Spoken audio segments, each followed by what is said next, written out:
So the first year at Bowling Green ends, your first time head coach. Biggest lesson you take from your first year as a head coach? That not every assistant coach can be the perfect coach. And Bob Davie helped me with that. He said, you got to pull the strengths out of each coach. Some coach might be better at this than the other. Use that and then help that coach get stronger in us. I mean, it was arguably the most profound that helped me get through where I am today, is because instead of just going after coaches like a cobra, you know, you're sitting there pulling the strengths out of them, using those strengths, and then trying to help develop his weaknesses. How about some of your other mentors? Who else has had a significant impact on you as a coach? Lou Holtz hired me at Notre Dame, and he's still a dear friend and a different guy now, but a great friend, the master motivator, a guy that you know, just he's an encyclopedia of knowledge and different. Everything's a progression for him. You know, Coach, what do you think about this? Well, A, B, C, D. What do you think about this? And he's helped me along the way. And once again, a unique individual. And then Sonny Lubick is a guy that is a great friend. He was also a guy that did something in college football very similar to what Bill Snyder did. Took a place that never really had tradition, never really won, and made him a powerful program for many years. Highest point when you were at University of Florida?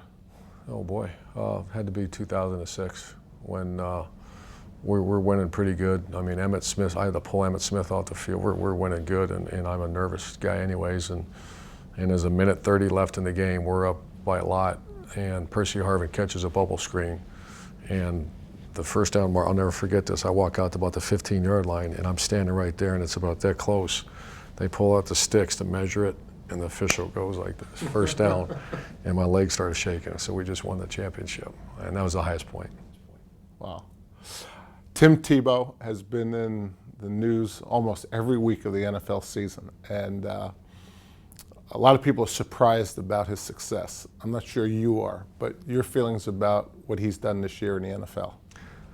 Well, I got to be careful because I'm so outspoken. He's like my kid, you know, and I just know one thing, Jerry, that football is football. At the end of the day, I keep hearing about NFL and high school. You know what? I know some, you tell me St. Ignatius and the Denver Broncos, what's really the difference? I keep hearing there's a certain level of football that you have to do this to be successful. I can't disagree more. At the end of the day, football was designed by people 100 years ago, over 100 years ago, with a team-first mentality, and if there's not the toughness and great chemistry, you are going to lose and you're going to fail. He has a slow delivery, okay, but he still has that intangible value that at the end of the day you have to have or you can't win. And so I'm not surprised. And he took a team that was 3 and whatever they were a year ago, and they just won the division. People watch you talk about Tim, and you said he's almost like a son to me. How does that happen with one of your players and maybe not another?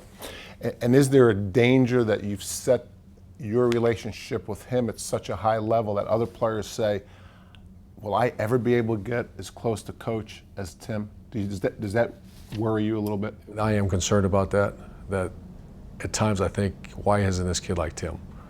But it's a little bit like what Bob Davie told me, you know, they're not all going to be like Tim.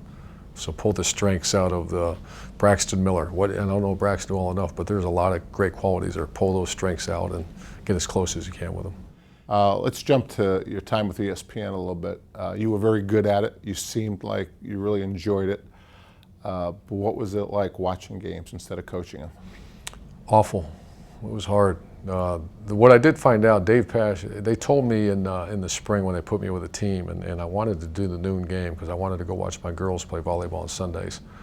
And it worked out perfect. And they put me with a guy named Dave Pash and Chris Spielman. And they're my best friends today.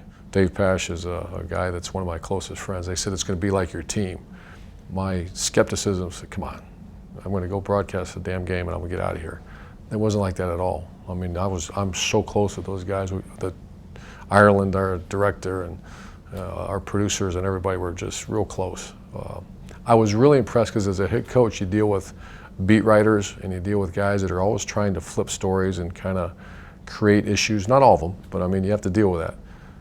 The people I dealt with at ESPN, the game day guys, the Herb Streets, the Corsos, the Chris Fowlers, all those Desmond Howards, I mean, they're as good a people as I've ever been around. And so it was refreshing to be around those guys. You mentioned beat reporters. Did the ESPN experience change the way you have or you will deal with the media? Yes, it did, and I'd grade myself probably a D. Not in the beginning. Bowling Green in Utah was great, but we were doing magical things. Florida was a unique place. We had so many different, Tampa, Orlando, they all lived right there. And early it was fine, but I became so close with those players that when I found out that it was something was either reported or they're trying to turn something inside out on a kid, I would take it as if it was Nate, Gigi, or Nikki, my kids. And I'm like, why would you do that? And I always took the approach as everybody's got a job to do, but I didn't do a very good job near the end. I became paranoia. You know, we're winning all these games and people are still ripping us apart. And I became real defensive and paranoid. You can't do that. These guys got their job to do. Let them do their job and just be honest and move on. So now that you've had that experience, when you mentor a young coach, what's your advice to him about the media? Respectful and honest and move on. And don't try to become friends. Don't try to give inside information. I think we all try to get guys on your side.